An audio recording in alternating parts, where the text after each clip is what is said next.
Welcome to the Take a Listing Today podcast, where our hosts Jim Studebaker and Todd Robertson give you strategies to get you out of the office right now so you can take a new listing today.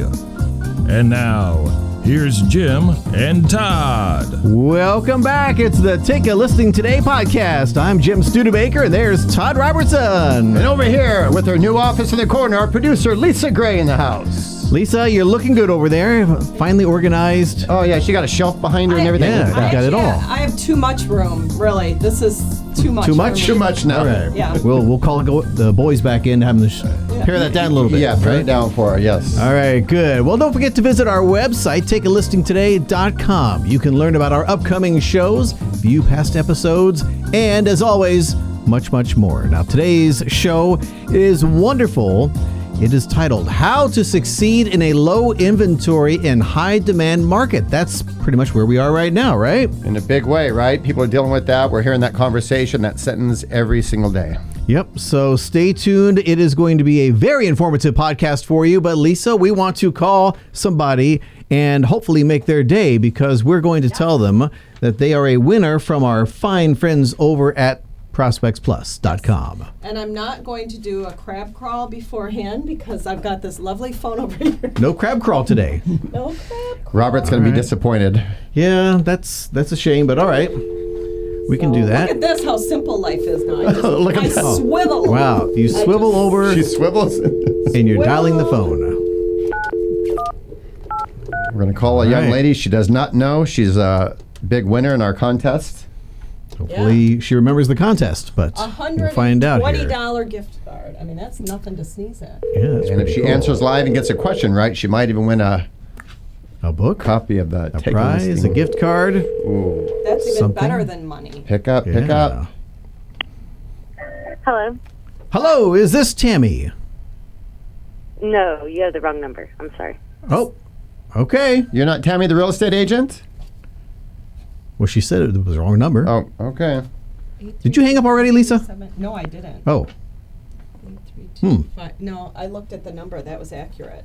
well, we have the wrong number on the sheet of paper then. It's possible. Our It's possible. ex-secretary. Right, the ex-secretary did this. Apparently, it's more impossible than because she said it was the wrong number. Tammy, no, say it isn't so.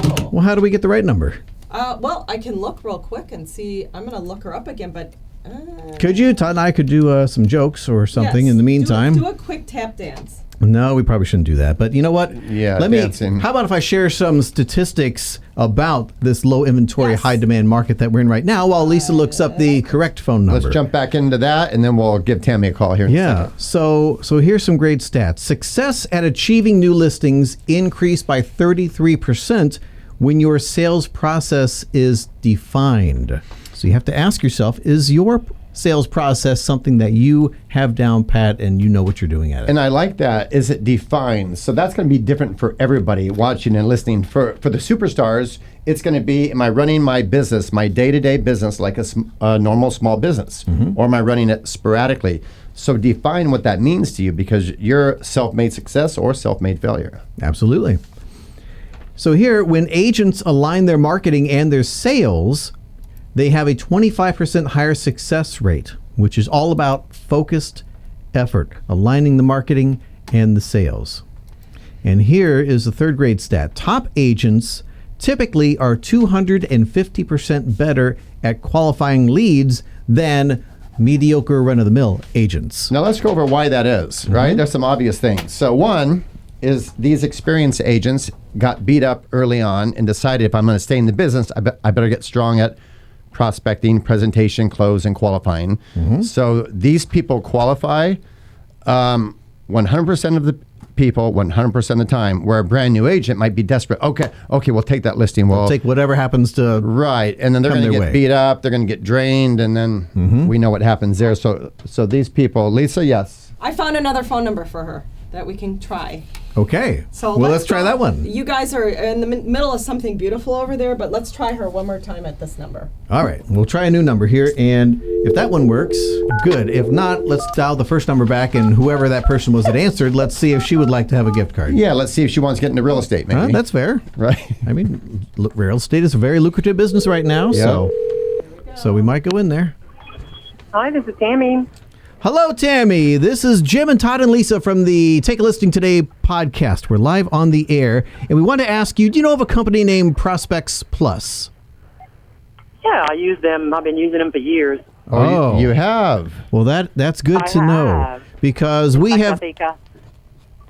been hired to let you know that you are the contest winner of the $120 gift card. Congratulations! Oh. Seriously, I'm excited. I wondered how people won because I order almost every month and I see the winners, but I never saw Tammy Terrio. Now, if you want to have a little bit of fun here, we can ask you a question. So thank you for picking up, by the way, and being a loyal customer. But we'd like to ask you a question and give you a chance to win another $25 gift card and a copy of the book, Become a Listing Legend. Hey, before Tammy does that, her review, you said something really interesting in your review, and I just want to ask you about that. You said you always get the postcard shipped to you so that you can hand write out the addresses, and I think that's an interesting touch that you do that. Can you tell me a little bit more about that? Well, I guess because I have the time to do it. Sure. But I don't know about you, but when you get your mail in, anything that's already stamped, you pretty much just tear it up if it's nothing you recognize. And I figure handwriting, I may have that minute to catch their attention. Yeah, I like it. It's a differentiator. You know what? I love that. I was in a marketing meeting with Dean Jackson and a whole team about 9 months ago, and somebody asked the question, what's the number one best form of marketing in the country right now? Mm-hmm. And guess what they said? The handwritten letter, because nobody does it. So to your point, nobody does it. Nobody does it. They don't it. even do birthday cards anymore. Right. Exactly. Yeah. Everything's up. And like I said, it just takes one of those 100 or 200 cards, to bite and I have a listing. Yeah. That's impressive. Keep up the great work. I love it. And I noticed in your review you said you have gotten bites in the past for marketing, so that's great. Congratulations on that, Tammy. Thank you. Okay, now let's let her win more money. All right. Okay. Tammy, it's a and chance. You want to hear something funny? I'm in Vegas right now. Oh, you're not gambling, are you? Well, I'm actually waiting for breakfast, but I will be. Oh, I love it. I love it. All right. All right, good. Well, good luck with the gambling. We're going to gamble with your winnings right now. Maybe we can give you another $120 or you lose everything. Are you up for that? No. No? No. He's teasing you, Tammy. I am a gambler. Oh. All right. No, you got the 120, but we want to give you another 120 if you can correctly answer a very simple trivia question on our show. Put your thinking cap on, and here we go. All right, Tammy, here is your question. How many feathers are used to make a shuttlecock? A, 16, B, 20, or C, 24? Tammy, this doesn't even seem like a fair question. Feathers to make a shuttlecock? A shuttlecock. Isn't that used in badminton? Cuddling, cocking, shuttling. That's the thing that you do use in badminton, right? I've never even heard of the word. A shuttlecock. Take a and guess. What's my choices? 8, 16, or 20? 16, 20, or 24. Come on, you got this. Yes, that is the birdie. I sure wish I knew what a shuttlecock was. Okay, Tammy. Take a shot. I'm going to say 16. 16. All right. Is 16 the correct answer? Oh! It is! Hey! Shuttlecock. Try number 1. What did that get her? 16. What did that get her right now? So, Tammy, you now have an extra $120 gift card to Prospects Plus. So now your total is, I'm not good at math, 240? 240. So look at that. Nice. You're in I Vegas. love it. Well done. You're in Vegas having a great time, and you just won money without even going to a table or a machine. Wow. Oh, and I appreciate it. Like I said, I am a loyal customer, but every now and then I get it works. So, Yeah. hey, That's awesome. That's that's awesome. what it's about, right? Tammy, I'm Yeah. going to email you tomorrow with that gift card. So it's coming your way, and reach out to customer service if you have any questions or need help. And thank you. Thank you for being our customer. We love you. Tammy, Okay, love you too. luck is on your side, so go hit the slots, okay? Wheel Okay, baby. of Thank Fortune. you. Bye-bye. Bye-bye. All right. Well, that was fun. We got her, and That was fun. Yeah. nice. Awesome. And she guessed and got it right. She guessed and got it Oh my right. gosh! That happens. And you were right. It is a badminton birdie. So with that in mind, I would have never guessed 16. I would have thought 16's too many because they're Right. so small. Well, that was Yeah. the smallest number. Oh, I didn't listen. Yeah. I didn't listen to the others choices. were bigger, so. Oh, were they? Okay, I wasn't paying attention. Okay. Usually when you Well, talk, I now stop. she admits that she doesn't pay attention. Now she's admitting. Usually when you start talking, I zone You're the out. producer. You're supposed to be. You are the person who should be paying attention here, not us. Exactly. So get us back on track. How does an right. agent succeed in a low inventory, high demand market? We're going to give you right now a list of ideas. Treat it like a smorgasbord. Take what you want, leave what you don't, but make sure whatever you take, you digest it, implement it, because we know that the average agent is not going to. Okay. What are you doing over there? Can the meal analogy stop now? No. You have to digest it. You have to eat it. Okay. That was not. Do That not was. regurgitate. That was not designed to All make you right. laugh, because I know. No, I mean, we're trying to cut it back a little bit here, right? Right. All right. So here are some ideas to increase your listings in this low inventory, high demand market. First of all, study what the competition is doing. Is there an agent out there or a team that is taking all the listings? Well, figure out what they're doing. They must be doing something right. And the old joke goes, go into the office, go to the water cooler, and just see what 90% of the agents are doing, and don't do that. Right. Do something else. Because those are the ones that aren't doing very good. So But either follow them or don't follow them. right. correct. Correct. And you guys know who the ones are in your cities, in your totally. office. They know who the superstars are. Yeah. How about a business plan? Agents with a business plan achieve their goals much more often than those who don't. And if you don't know how to make a business plan, ProspectsPLUS.com has one online. Yes, they do. And Todd's going to say something brilliant. I could just tell by the way you inhaled. But I'm going to go over to our platform right now and pull up the business plan. I've got it on the screen just to show the agents. So if you are watching us on YouTube, or if you're listening to us on the podcast, go watch us on YouTube later. Go pull that up. We have an interactive business plan, and this does not need to be used once a year only. So if you are heading into the second quarter and you have not put together a business plan yet, and they sound cringeworthy and you'd rather go to the dentist, go check this out. I don't think anyone's going to choose option B on that one. I don't know. There are certain things that are worse than the dentist. True. Go check this out. It's only one page, and what is so cool about it is it's interactive. So all you have to do is plug in a few numbers. There's actually 1, 2, 3, 4, 5, like 6 numbers you have to plug in. This is stuff you know.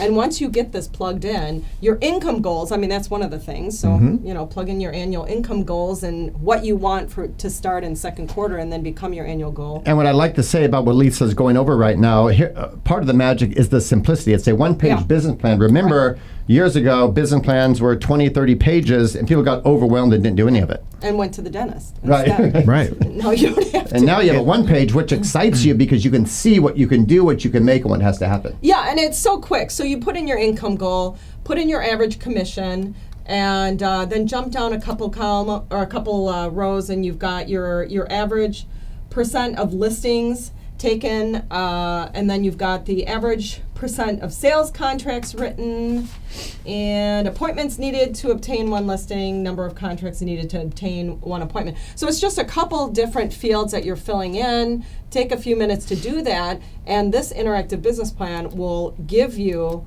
the amount of contacts that you need to make in a week to get a certain amount of appointments, to get a certain amount of listings, to get a certain amount of closings, and get to that revenue goal. And you can do this before the second quarter starts. You don't have to shy away and wait until next year. Do it now. Well, that's the magic. It's just one quarter down, and Yep. we have this waiting for you, sitting there For free. for free. And as we're going through this podcast, I think, okay, why do most agents not want to do a business plan? I think I know what the answer is.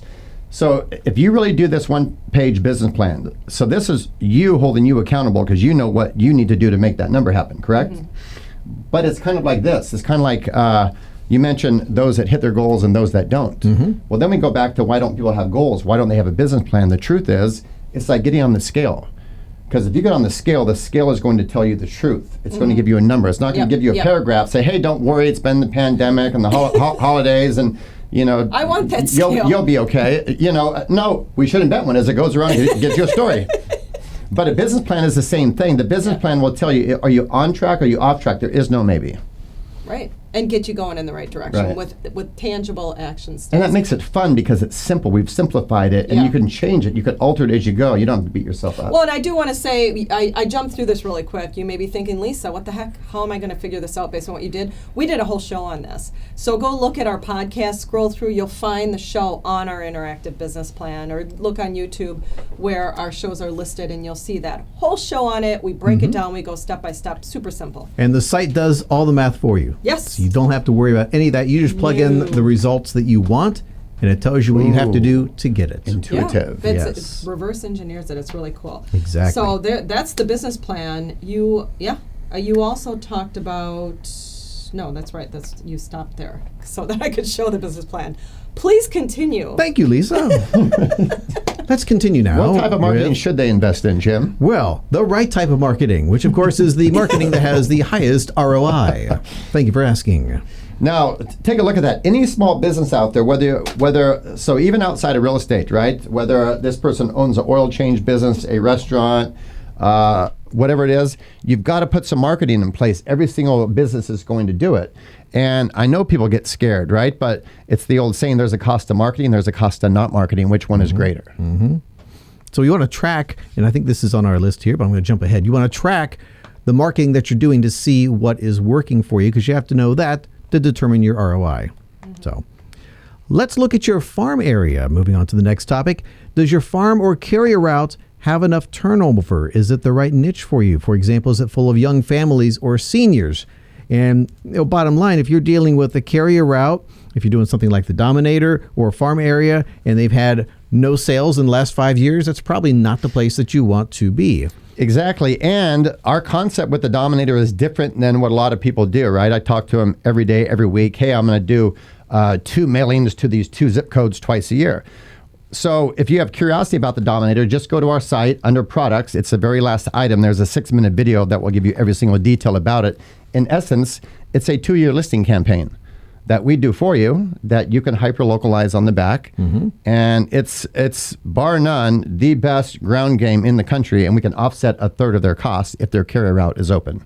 So without giving you details, watch that video, and there's a form underneath there if that's what you want to do, is pick a sandbox, a carrier route, and we're going to hit that every single month. The largest legal size, once a month for 2 years. You get the listings, you get the referrals, the other agents go play in a different So sandbox. when there's low inventory, the agents that you have in these exclusive agreements right now, they're not having to feel that pain. That's wonderful. Well, exactly. And you bring up another good point. Here's what's happened in the last 30 days. In the last 30 days, we've had 3 or 4 people that have called up after their 2-year campaign expired, because we don't hound them, we don't put them in a tickler file. They've called up and go, is my carrier route available? And after our conversation, right, 2-year campaign, they got branded, got a lot of business, and they decide, I don't need that expense anymore. I'm cutting that off, and I'm going. And then 3, 4, 5, 6, 7 months, and luckily in all those cases, we were able to get them back on board. We had to get them in new. But yes, it's interesting. They wanted back on board after that. Yeah, it doesn't make sense to do something for 2 years and then stop and expect the leads to keep coming in after you stop your marketing. People, right? I mean, I Right. would assume, did they retire? Did they go on to another career? I mean, that Yeah. would be my assumption if I stopped seeing marketing materials coming in from an agent, in my neighborhood. Right. That's what I would think. And I guess in their mind, they just thought, okay, I'm known, I'm branded, I'm going to save this expense. And You know what I like about this topic that I don't know if all agents think about. Who are your customers? Who are the people that seem to be drawn to you? I'm speaking beyond the niche, so not Right. just are you going after absentee or whatever, but if you are, let's say, a senior, you're out there as an agent, and you're a senior, and you find that, wow, I market to different areas or this farm, and there's different aged people living in this farm, but it seems like I'm drawing other seniors in. For whatever reason, they seem to really like me, or young families seem to really like me. Whatever that customer looks like that you're seeming to attract, that may be your niche, and those are the people you want to go after. So if you are in a farm area or a carrier route, and they are all young families, and you tend to attract seniors or vice versa, you're probably in the wrong area, and you're going to go crazy trying to make that work. So take time to figure out who's in that area, that neighborhood, the carrier route that you've chosen. Make sure it's the right one. Yep. Yeah. Well said. How about some targeted goals? Either daily, weekly, or monthly. How many calls do you make? How many virtual contacts? How many mailings, door knockings do you need to do? And part of that's in the business plan, but you need to have that written down and in front of you. Correct. And that can be a fun thing because let's say you give yourself, hey, in 1 week, all right, I'm going to make 10 contacts a day. I'm going to work 6 days, so it's going to be 60 contacts. Well, maybe you give yourself a reward that you buy yourself something you've been wanting, or you take yourself to a great dinner or something. Little fun stuff like that can really make a difference. Yeah, this isn't the time to run around like a chicken with your head cut off because it's low inventory. You've got Right. buyers hounding you. You don't have any, you're trying to find listings. You're going crazy. Strategize. You've got to have a strategy because what we all know is when we work a strategy, when we work systems, eventually you'll have a breakthrough, right? But if you have no systems, you are going to be that chicken running around trying to make something happen and really spinning your wheels and wasting a lot of time. Huge. Just like our podcast, 3 weeks ago with Floyd Wickman on there. What did Floyd say? Hey, go back to the basics. Yeah. And Floyd talked about his production as a realtor. And I know he's coaching some realtors that do incredible production. And there's nothing earth-shattering. There's nothing overly fancy. They just have a game plan. They stick to it. They have a business plan. They do not deviate. They're strong at qualifying. They know their dialogue, and that's why they're winning. Yeah. Which is They know it works, and they do Correct. it over and over consistently. Yeah. right. Yeah. It sounds boring. Maybe that's why some agents don't want to do it. Well, Bruce Lee, by the way, it is boring. Bruce Lee, they interviewed him years ago, how did you get to that level? And he said, repetitious boredom. Yeah. He said, most people want to come in and say, oh, teach me something new today. He said, no, we're going to work on this move 400 times, and they bail. That is how it works. I studied Taekwondo in my younger years for years, and it is repetition. I mean, you can be there for an hour and a half, and you've kicked probably 300 times a certain kick.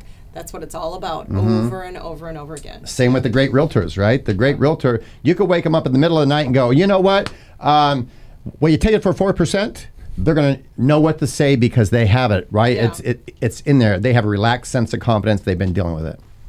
I was just thinking about asking Lisa about a demonstration of Taekwondo, and then I got smart and said, no, I'm not going to do that. So that's a bad idea, actually. I almost want to see it, yeah. Well, she said she's not stretched out for it, Yeah, so I don't know. not in this room. Maybe from some distance we could watch Correct. it. I mean, A little more space. You mean not at the beach? Right, because the beach is very... Yeah, the sand, she could... Yeah, we don't want to trip or... Right. Yeah. Okay, moving on.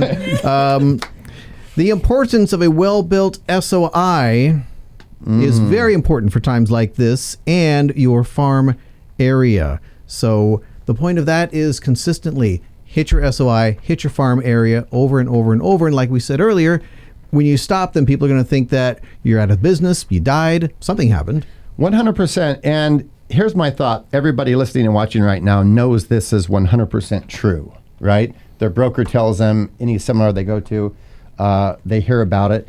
But sometimes they get overloaded. Like, what do I do? How do I start? I listened to an interview recently with the co-founder of Netflix. And they asked him at the end of the interview. Oh, that would have been, wow. Was that on YouTube? I'd love to hear that. I'll share with you what medium it was on. It was actually a live interview, so it wasn't recorded. And at the end of it, they asked him, and they said, what was a mistake that you guys made that you look back? That was a fascinating question. And guess what he said? And this relates to you, the realtor, putting a campaign in place, putting some marketing in place, putting something in place. He goes, here's what he said, mind-blowing. He says, people came to us and talked about making our business a subscription model, and we fought that for 18 months. And he said, that was our biggest mistake, because once we quit fighting that and adopted, you know what happened then. So think about that. Yeah. They wish they would have planted that oak tree 18 months earlier, but they were too set. Yeah, I think of a sphere. I think of your sphere. Now I'm looking at you and your farm as your insurance, like auto insurance. Nice. Homeowners That's a nice way to put it. This is your insurance. When there's low inventory, when there's valleys in the industry, you are prepared. It's an insurance policy. That's great. Yeah, it is. Were you doing a commercial for insurance there? What was that? It was. Right. Flow with Progressive? Or? She never actually looks at the camera, do you? No, I did. I just had, I broke the third wall. I think Yeah, that's what that's that called. is- yeah. She broke Looked the- at camera. Wow. Okay. I know you're up We didn't there. tell her that camera just for a little look, so just for entertainment reasons. But Wow. breaking all kinds of barriers here today. Yep. Moving on. All right, bring us home We here. are This going last to point. focus on the right niches. Absentee owners, FSBOs, expireds. Find out either what you are really good at or find out what is really needed in your area. Once you determine those two things, you'll be a great success. And that's a great point, because I know when I did real estate, when you did real estate, we had different things going on in our market. I was in California, you were in Florida. We had a bunch of FSBOs when I was there. So we learned how to, right now we don't have a lot of FSBOs. But remember what we talked about the other day. Tell that story real quick about your dog walk. Oh, interesting. Yeah, So because we're heading there. We're heading there. So walking the dog a few days ago, I meet a gentleman, and he's got his little dog, and we get chit-chatting somehow. And somehow he brings up real estate. And so I didn't really tell him who I am or what we do as a company. And he goes, yeah, I'm thinking about selling my house. I'm going to sell on my own. I go, oh, that's interesting. I said, what makes you maybe want to lean towards that direction? Oh, the market's great. And so I just started asking him some questions. And I said, okay, interesting. I said, let me ask you this question, which comes from Floyd's 101 Dialogues, by the way. I said, if I'm a potential buyer and I'm gonna overlook 98% of the homes on the market with the real estate agent, and I'm gonna go to only the 2%, probably less than that now, and I'm gonna only go to that little percentage, what's my only incentive? He said, save the money. I said, why are you going for yourself? I don't know. Well, I'm gonna save the money. I said, well, you're both not going to save the money. He goes, oh, no, we bring somebody in at the end, like an attorney. So you're gonna advertise your house. You're going to show it. You're going to supposedly qualify everybody. And then you're going to deal with these people who are wanting to save money as well. And then bring an attorney in and pay for that, and now you've lost any. Yeah. Okay. Correct. So, yeah. So that was don't have to do everything in life, right? An attorney has to cost more than a real estate professional would, right? Right. Billable hours. Well, Run. It's what a lot of great realtors talk about who go after these people. They talk about, listen, rather than pay 6, 7, 8, 9%, why don't we just sign here and here? I handle everything, you do nothing, and I get you the most money in the shortest period of time. Right. Yeah. What is really more important to you? Putting the most money in your pocket at the end, or skimping on a commission? Correct. Yeah, and the bottom line is, anytime I've been looking for a home to purchase, I just pass by the FSBOs. I don't want to deal with that. Correct. Because my thought is, they don't know what they're doing. I'm not getting into a haggling match with somebody who's not a professional in the field. I don't want anything to do with it. And I think a lot of consumers look at it that way, unless they're wanting to fight out a bargain. And that sounds like fun as a But it's both of them trying to fight it out. Exactly. And, forget it. But great point. So you know what? So even though they made fun of the food analogy, take these points, the smorgasbord. We're back to the smorgasbord. You're not going to love all of them, but watch. 1, 2, or 3 are going to resonate. They're going to hit home with you and implement them, become them, and finish out this year strong, because a lot of people are still paralyzed mentally. A lot of people are feeling they're behind the 8 ball because, like the Netflix guy. Boom. I should have done this 18 months ago. We actually aren't done talking about the subject, though, but No, because we have a big buffet left over, just like Tammy's enjoying in Vegas right now. Oh, Tammy's enjoying a lot right now in Vegas, isn't she? Yeah, she's got the... Take us on to page 2. We've got the buffet of other problems that low inventory may cause. All my writing was on this one. Such as... Sorry, Lisa and I are losing it here. It's spreading now. Such as seller overpricing. Sellers think, this is the best time to sell. We can charge twice what we were going to charge last year, and it's all going to be all great. So here are some ways to fight seller overpricing. First, how about the 10-day rule? That means 10 days without offers or a showing means it's time to lower the price. Not by $10, but... Right. Yeah. And that's nice because you set precedence with them. You're not calling them in 2 weeks and they're upset. No. You set precedence up front. Yeah. Well, and otherwise, if you do agree, if for whatever reason you're like, I'm not going to fight this, I'm going to agree, I'm going to put it at this price. When is the right time to lower it? Then you've got that battle. Can you imagine every time you bring that up? It would be a battle. No, not yet. 1 more month. So this way you're setting a precedent, you're setting a date, and you're not messing around. You make that agreement while you have some power and leverage, and then you stick to it. And the reality is, which the great agents know, that if they truthfully do overprice a listing, other agents will use that to sell other listings. Right. They'll use it for contrast. Yeah. It's not good. Not good for the seller, no. No. So how about this technique? Show the seller what a home actually looks like at the price that they want to sell at. Now, Lisa brought up, share what you talked about in the producers meeting, because I like that little analogy. That was great. I love this. So let's say they've got a home for $250,000. That's the market, what the market will bear. They want to, maybe they want to list it at $350,000 because they've heard there's bidding wars. I can get a lot more. I know I can. Say we're going to go on a little tour on Saturday. I'm going to pick you up and have a couple houses in mind where there's open houses. A 1 hour tour, short. Yeah, like Gilligan's Island kind of, but in a car. Right. Yeah, and then you just Hopefully you don't crash into a rock and sink.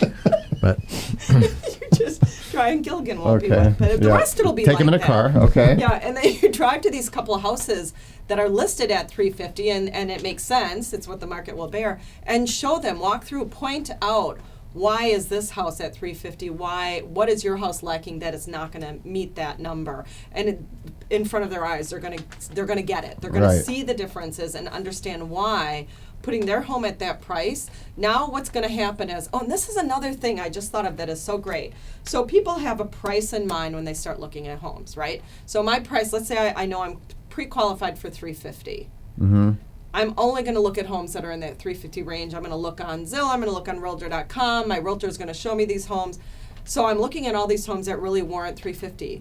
Then I see this home that's overpriced $100,000. Are you kidding me? Right. So now what happens?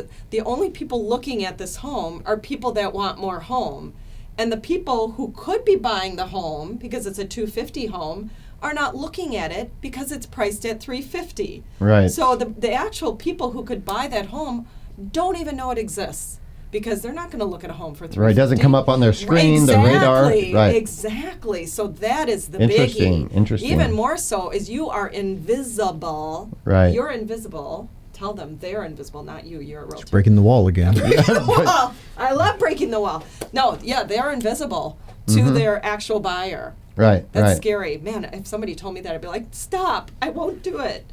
Right, and most probably would not want to go to that extent. They would just say, okay, I see the comps, let's do this. But but you know what? That's a way to take them where it's black and white. You can say, we're going to put your house on the market. It's like a retail, go into a store. Yep. You know, where are you priced? What's on sale? What's not? Yep. So how about an independent appraisal? I offer to get one done. Yeah. I'm not sure who's going to pay for that, but Well, I can tell you one thing. I brought this point up a lot in seminars and with a lot of people, but most people don't want to do it. Even for sale by owners, right? Yeah. I visited some for sale by owners before when I lived at Riviera Dunes, and I asked them, great, how'd you come up with your price? Great. Can you get an appraisal and I'll come look at it? Well, geez, no, I'm not doing that. So they want to stay away from that because that's going to give them the truth. That's like standing on the scale, right? Yeah. But that's really what they should do as a starting point, because that's not even a lot of money, $300, $400, $500. Yeah. Right? To make how much money? Right. And what about competing for a listing? How do you stand out among all the other real estate professionals out there? We've mentioned it on our show before. Bring with you a list of buyers that you've been working with, that you've been sending mailings to, and say, Mr. Seller, Mrs. Seller, I already have a list of 200 people that I've been communicating with who want to buy in this area. That is gold right there, because guess what? They could interview 20 other agents and not one of them is going to show up with that kind of horsepower.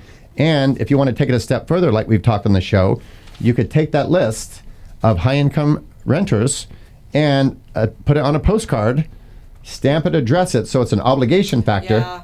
I love that idea. Huge. So you've actually got listing cards with their home on it. You show they're already ready to go. You know, you sign today. Let's get these out in the mail today. You take them all out of your briefcase, set them on the kitchen counter. So they're like, wow, if I don't list with Jim, he's got to throw those away. Well, he's got to. And they're action oriented. That's somebody that is going to just be on the move. I love the idea of that. That's a great point, action oriented, because guess what? The other agent's going to just do a flip chart. If you list, I'll do this, I'll do this, I'll do this, I'll do this. And then what is it, a week later, and you're saying, where are we at? Well, I'm getting to you. Right. How does that go over? Don't worry. Any day we'll get started. No, she got sound effects. Right. Now she's doing impressions. I was being the lazy agent. Don't worry. Tomorrow. Apparently the lazy agent has a British accent a little bit. So. Yeah, I mean, she's got skills we didn't even know. Wow. We need to spike her water with the Grey Goose more often. Yeah. Is it Grey Goose or Smirnoff? I mean, we don't. You know what? They look the same, so I'm not Patron. sure. Oh, going for tequila. She's admitting it now. Okay. So, other problems that low inventory may cause. How about bidding wars? Yes, you have all heard about the bidding wars going on out there. Well, how do you win the bidding war? Submit an offer with a pre-approval letter. That way your offer looks much more attractive to the sellers. Offer some cash up front. Maybe attach Franklin to the actual paperwork when you turn it in. I don't know if that would use a Morton strategy. Is that what you mean by that? That never goes bad when you attach a Franklin to something. That always seems to hit home. I try that with a Washington all the time. It doesn't seem to help for some reason. I don't know why. A Lincoln. I throw a couple Lincolns. A couple Lincolns. Add a time limit to your bid. This offer is good for the next boom 8 hours, maybe a little bit longer. Include an escalation clause, which is happening a lot right now. Right. So if your offer is beat, then it goes up to a predetermined point. And finally, how about waiving the appraisal contingency? I mean, that may or may not get you in trouble if you really overpay. Correct. But there's also one more I thought of as we're going down here, and I've heard some agents use it. They put it in the offer. No inspection, so that will get them past a lot of because if they'll go through it and they're sharp enough, the agent helps them saying, okay, we're good here, we're good, so let's put that in, because it's a little scary. It is scary, but the fewer contingencies, the better your offer looks. Yes. So whatever you feel comfortable with doing. And if you're making the sellers more comfortable, they're apt to say, well, okay, these people are not going to give us any hassle. They're not going to know about that sinkhole out back. Perfect. All right. Okay. That we have covered with a big tarp. Parts of this show might be in our Christmas holiday blooper series, just so you know. No need to go in the backyard. All right, well, let's go ahead and start that up. So that is everything you need to know about how to succeed in a low inventory and high demand market. Thank you for joining us, and don't forget to visit our sponsor's website, ProspectsPLUS.com. They specialize in real estate marketing that works. Check them out. Thank you again for joining us today, and we'll see you again next week. Bye-bye. Bye.